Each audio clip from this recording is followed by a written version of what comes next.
एखाद्या व्यक्तीच्या मध्ये किती कलागुण असावेत, घेशील किती दो कराने असं म्हणत आपण पाहिलं तर एखाद्या व्यक्तीमध्ये अगणित कला असतील असं आपल्याला सांगितलं तर खरं वाटेल का? पण असे कलागुण असणारी एक व्यक्ती रेणू जोशी यांच्या निवासस्थानी आज आपण आलेलो आहोत. नमस्कार, मी रेणू जोशी. तर आम्हाला तुमच्या जीवनामध्ये जे काही तुम्ही कलागुण छंद जोपासले त्याच्याविषयी ऐकायला आवडेल की कोणकोणते कला तुम्हाला अवगत आहेत, कोणते छंद तुम्ही जोपासलेले आहेत? मला पहिल्यापासून कला म्हणजे ती कोणतीही असू द्या, ज्या आपल्या सप्तकला आहेत, चित्रकला, काव्य, साहित्य, अभिनय, नृत्य, तर लहानपणापासून माझ्या घरामध्ये या सगळ्या गोष्टींचं वातावरण होतं. वडील साहित्यिक आहेत, भाऊ तो आपल्या गायनाशी निगडित आहे, मोठा भाऊ तो चित्रकलेशी निगडित आहे, आजोबा तेही एक उत्कृष्ट कलाकार होते, वादक होते, गायक होते. त्यामुळे घरातच पहिल्यापासून एक आपण ज्या सप्तकला म्हणतो ते कला पहिल्यापासून त्या कलेमध्ये मी जगत आले आणि ते वातावरण नकळत मला मिळत गेलं. मला लहानपणापासून चित्रकलेची आवड होती. जेव्हा आजोबा पेंटिंग वगैरे करायचे, नंतर भाऊ करायचे, त्यामुळे मला चित्रकलेची आवड पहिल्यापासून होती. तसं पाहिलं तर मूळ डान्स आमच्या घरामध्ये कोणाचाच नव्हता. वडिलांना आवड होती, त्या दिवशी ते पाठबळ पण देत होते, पण नृत्याची कधी कोणाला काही एवढी काय म्हणता येईल आवड किंवा घरामध्ये नव्हतं. तर ते मुळातच माझ्यामध्ये होतं आणि लहानपणापासून नृत्यामध्ये मी पारंगतच होते. जेवढे काही आपले फेस्टिवल असतात वगैरे सगळ्यांमध्ये मी सहभाग घ्यायचे. लहानपणी वय वर्ष 4-5 वर्षाची असेल कदाचित, तेव्हा एक आमचे संतोष घोडके म्हणून सर होते टेंभुर्णी या गावी, जिथे माझा जन्म झाला. लहानपणापासून मी त्यांच्याकडे नृत्याचं प्रशिक्षण घ्यायला सुरुवात केली. तसेच वेगवेगळ्या ज्या स्पर्धा असतात त्यामधनच मला एक छोटस एक नाटक होतं, त्यामध्ये बालकलाकाराची भूमिका होती. ती मला निभवण्यासाठी किंवा मी प्रिपेअर आहे किंवा नाही ही गोष्ट तेव्हाच अचूक ओळखल्या गेली आणि ती गोष्ट त्यांनी माझ्यातली हेरली आणि मला त्यामध्ये एक संधी दिली. तेव्हापासून मग आमच्या सरांसोबत नृत्याचे, नाटकाचे वेगवेगळे प्रोग्राम मी वेगवेगळ्या गावी वगैरे सगळीकडे आम्ही करत होतो. त्यामधनं झालं काय की जो मी कुठेतरी लहानपणी एक फार काय म्हणता येईल आपल्याला की अतिशय लाजऱ्या बुजऱ्या स्वभावाची होती. फारसं कुणाला बोलणं माहित नाही किंवा काही स्टेजवर बोलणंही माहित नाही, पण या गोष्टीची कुठेतरी सवय व्हावी, कुठेतरी आत्मविश्वास निर्माण व्हावा यासाठी माझ्या आई वडिलांनी पहिल्यापासून प्रयत्न केले. मग त्यामध्ये भाषण असू द्या, कविता असू द्या, त्या माझे वडील मला लिहून द्यायचे, जेणेकरून मी स्टेजवरती जाणं होईल, प्रेझेंटेशन होईल आणि आत्मविश्वास हळूहळू त्यामधनं निर्माण होत गेला. आणि हळूहळू मग नृत्याचे कार्यक्रम, वेगवेगळ्या स्पर्धा यामध्ये मी सारख्या गतीने काम करत गेले. त्यासोबतच लहानपणापासून घरात वातावरण तर होतच, त्याच्यामुळे वाचनाची आवड, वेगवेगळे जेवढे मोठमोठे साहित्यिक होते ते पहिल्यापासून घरी यायचे आणि त्यांचं कुठेतरी एक साहित्यिक बोलणं वगैरे असू द्या ते माझ्या कानावर पडत होतं. त्यामुळे त्यावेळेस काही कळत जरी नसलं तरी वेगळी काहीतरी गोष्ट आहे, ते जे संस्कार आहे साहित्याचे ते होत गेले. बालपणापासून संस्कार घडत गेले. आम्हाला असं समजलं की आपण खूप सुंदर असं कथाकथन पण करतात. कथाकथन हा जो प्रकार आहे हा किती केला तर एक प्रकारचा लोकप्रकार आहे, लोककला प्रकार आहे, जो कुठेतरी आता सध्या बघायलाच मिळत नाही असंही म्हणायला हरकत नाही. महाराष्ट्रात बरेचसे कथाकथनकार होऊन गेलेत. त्याच्यामुळे कुठेतरी असं वाटतं की त्यामध्ये खंत एकच वाटते की स्त्री कलाकार त्यामध्ये कुठेच मला जाणवत नाही. आणि मला असं मनापासून वाटतं की स्त्री कलाकारांनी तरी कुठेतरी एक कथाकथनाकडे वळायला हवं. ती जी कला आहे ती कुठेतरी जिवंत व्हायला हवी, त्या दृष्टीने प्रयत्न करायला हवे असं मला वाटतं. तुम्हाला अनेक क्षेत्रात मान सन्मान पुरस्कार मिळालेले आहेत, त्याविषयी आम्हाला ऐकायला आवडेल. कोणकोणत्या क्षेत्रात, मग नाट्य क्षेत्र असेल, चित्रपट, तुम्ही चित्रपटातही काम केलं त्याच्याविषयी आम्हाला सांगा.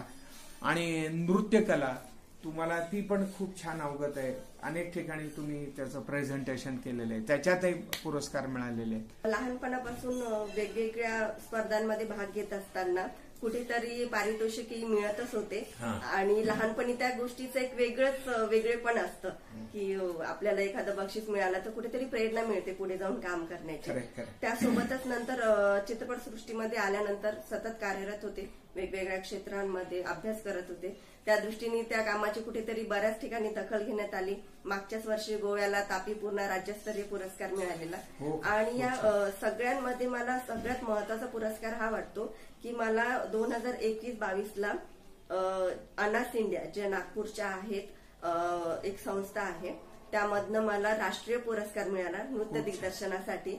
आणि त्याही नंतर मला परीक्षक म्हणून काम मिळालं एक इंटरनॅशनल डान्स कॉन्टेस्टसाठी. तर हा जो पुरस्कार आहे तो माझ्यासाठी खूप महत्वाचा आहे. त्यानंतर बरेचसे पुरस्कार मिळाले, पण म्हणतात ना की कुठेतरी प्रत्येक कलाकारा एक विशिष्ट प्रकारचा पुरस्कार तो फार महत्वाचा असतो. कारण की लहानपणापासून मी ज्या नृत्यामध्ये कार्यरत होते त्याचा कुठेतरी सन्मान झाला, त्यामुळे मला कुठेतरी समाधान वाटतं या गोष्टींचं. तुमच्या घरातल्या मंडळींचं म्हणजे मग सासऱ्यांचं असेल मिस्टरांचं असेल, तुम्हाला कितपत पाठबळ असतं किंवा त्यांचं कितपत मार्गदर्शन असतं त्याच्याविषयी आम्हाला ऐकायला आवडेल. मी लहानपणापासूनच सांगेल, कारण की माझे वडील सर्वजण कलाकार होते, त्यामुळे एक कलाकारच दुसऱ्या कलाकाराच्या भावना आहे त्या समजू शकतो असं मला वाटतं. त्याच्यामुळे लहानपणापासून आई वडिलांचा सपोर्ट होताच. तुला जे वाटतं ते तू कर, बाकी समाजाचा त्यांनी कधी काही विचार केला नाही. किंवा एक अभिनय क्षेत्रामध्ये काम करायचं म्हटल्यानंतर बऱ्याचदा थोडीशी खंत वाटते की समाज काय म्हणेल किंवा आणखी काय, पण त्यांनी कधी पर्वा केली नाही. भाऊ आहे जो माझ्या सतत पाठीशी असतो आणि त्याप्रमाणेच हीच गोष्ट लग्नानंतरही चालत आली. जसे वडील आहेत, वडिलांसारखे माझ्या मिस्टरांनी देखील मला या क्षेत्रामध्ये नेहमी सपोर्ट केला. सगळ्यात महत्वाची गोष्ट ही की तुला काय आवडतं आणि तुला काय करावं असं वाटतं तू बिंदास कर, जे बऱ्याचशा पुरुषांकडून आपल्याला ऐकायला बघायला मिळत नाही. त्याच ठिकाणी आपले सासू सासरे असतात की नाही सून म्हटल्यानंतर काय की तू तुझं काम कर काय आणखी काही कर, पण आपला जरी कलेचा विषय नसला तरी सुद्धा ती एक कलाकार आहे म्हणून तिला समजून घेणं, सपोर्ट करणं. 2 मिनिट कधी कामाचं काही असलं तर तोपर्यंत आपल्या लहान बाळ आहे त्याचा सांभाळ करणं, तर ह्या कुठेतरी गोष्टी सासू सासऱ्यांमध्ये बघायला मिळत नाहीत. पण मी त्यामध्ये नशिबान आहे की माझ्या मिस्टरांसोबत सगळ्यांचंच मला सहकार्य आहे. त्यामुळेच मी आज या लेवलला आहे आणि आज तुमच्या समोर बसलेली आहे असं मला वाटतं. रेणूनी आता आपल्याविषयी सांगितलं तर आम्हाला असं समजलं आपणही चित्रपट सृष्टीमध्ये कार्यरत आहात, त्याच्याविषयी आम्हाला ऐकायला. पहिल्यांदा तुमचं पूर्ण नाव सांगा आम्हाला. नमस्कार, माझं नाव श्रीपाद जोशी. मी मराठी चित्रपटांसाठी सहाय्यक दिग्दर्शक तसेच अभिनेता म्हणून सुद्धा काम करतो. आपल्या मिसेसच्या विषयी आपण सांगितलं तर आनंद होईल आम्हाला ऐकायला. एक उत्कृष्ट लेखिका आहे, उत्कृष्ट अभिनेत्री आहे आणि खूप चांगली नृत्य दिग्दर्शिका सुद्धा आहे. आमचा परिचय सोशल मीडियाच्या माध्यमातून झालेला आहे. त्यानंतर एकमेकांचं कामाचं स्वरूप पाहिलं, त्यानंतर काही कामानिमित्त आम्ही एका प्रोजेक्ट निमित्त आम्ही संपर्कात आलो एकमेकांच्या. त्यावेळेस मग एकमेकांचं कामाबद्दलची ओढ तळमळ ही आम्हाला दिसून आली.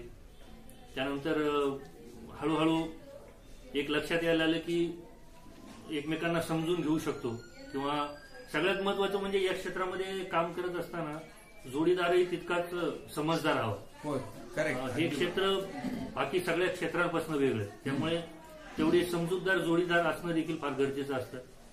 आणि जोडीदार जर का आपल्याच क्षेत्राशी निगडीत जर असेल तर त्याच्यापेक्षा आनंदाचा भाग दुसरा कुठला असतो. तुमचं लव्ह मॅरेज आहे का अरेंज मॅरेज आहे? आमचं love plus arrange marriage. Actually आम्हाला एकमेकांना ज्यावेळेस वाटलं की आपण एकत्रित राहू शकतो किंवा एकमेकांची मनं आम्हाला हे झाली, त्यावेळेस हा विषय घरापर्यंत आम्ही नेला. त्यानंतर मग घरच्यांची सुद्धा पूर्ण सहमती होती, त्यामुळे दोन्ही पद्धतीनं म्हणेल लव्ह प्लस अरेंज मॅरेज. सहदिग्दर्शक म्हणून काम केलेलं आहे कार्य आणि अनेकांना मान सन्मान पुरस्कारही मिळाले, त्याच्याविषयी सांगा ना थोडीशी माहिती.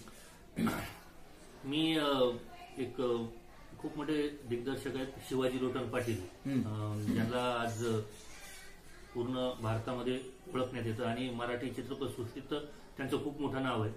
कारण त्यांना आतापर्यंत 3 राष्ट्रीय पुरस्कार मिळालेत दिग्दर्शनासाठी.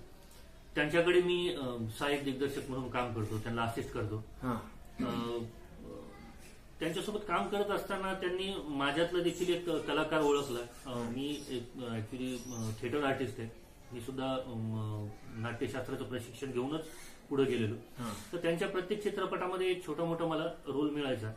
त्यांनी माझ्यातला एक चांगला अभिनेता ओळखला आणि 2019 मध्ये भोंगा या चित्रपटाची निर्मिती करण्यात आली. त्या चित्रपटाचं दिग्दर्शन शिवाजी लोटन पाटील यांनी केलं. याला मी सहाय्यक दिग्दर्शक म्हणून सुद्धा होतो. आणि त्या चित्रपटामध्ये त्यांनी मला मुख्य खलनायकाची भूमिका त्यांनी मला दिली. आणि त्या वर्षी त्या चित्रपटाला राष्ट्रीय पुरस्कारही मिळाला. त्यानंतर महाराष्ट्र स्टेट लेवलचे 5 पुरस्कारही मिळाले. त्याच बरोबर 2021ला जे फिल्मफेअर पुरस्कार मिळाले त्यामध्ये मला सर्वोत्कृष्ट सहाय्यक अभिनेताचं नामांकन देखील मला होतं. एक मोजक्या मोठ्या कलावंतांमध्ये एक त्या यादीमध्ये माझंही नाव होतं, याचा मला अभिमान वाटतो. आणि त्याच वर्षी मी कोठारी विजनची पाणी हा चित्रपट केला होता. त्या चित्रपटाला देखील 2019चा सर्वोत्कृष्ट पर्यावरण विषयक म्हणून राष्ट्रीय पुरस्कार मिळाला त्या चित्रपटाला देखील. असे बऱ्यापैकी काही चित्रपटांना नाव लागलं. आणि आता नवीनच 3 नोव्हेंबरला आणखी एक आमचा चित्रपट रिलीज होतोय. त्या चित्रपटाला देखील मी सहाय्यक दिग्दर्शक म्हणून काम केलेलं आहे आणि त्या चित्रपटाचं नाव आतुर आहे.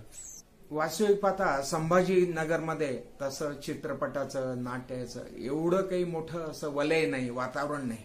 असं असताना देखील तुम्ही आज चित्रपट क्षेत्रामध्ये पदार्पण करून स्वतःचं एक वलय निर्माण केलं, नाव निर्माण केलं, मान सन्मान पुरस्कार मिळालेले आहेत. आणि तुमच्याबरोबर रेणूंनी आपल्या क्षेत्रामध्ये पार अगदी भारताचा झेंडा आंतरराष्ट्रीय दर्जावर नेऊन फडकवलेला आहे. दोघांचं कौतुक करायला खरं तर माझे शब्द अपुरे आहेत. तुमच्या भविष्यातील सगळ्या संकल्पनांसाठी आमच्या मनापासून खूप खूप शुभेच्छा. धन्यवाद.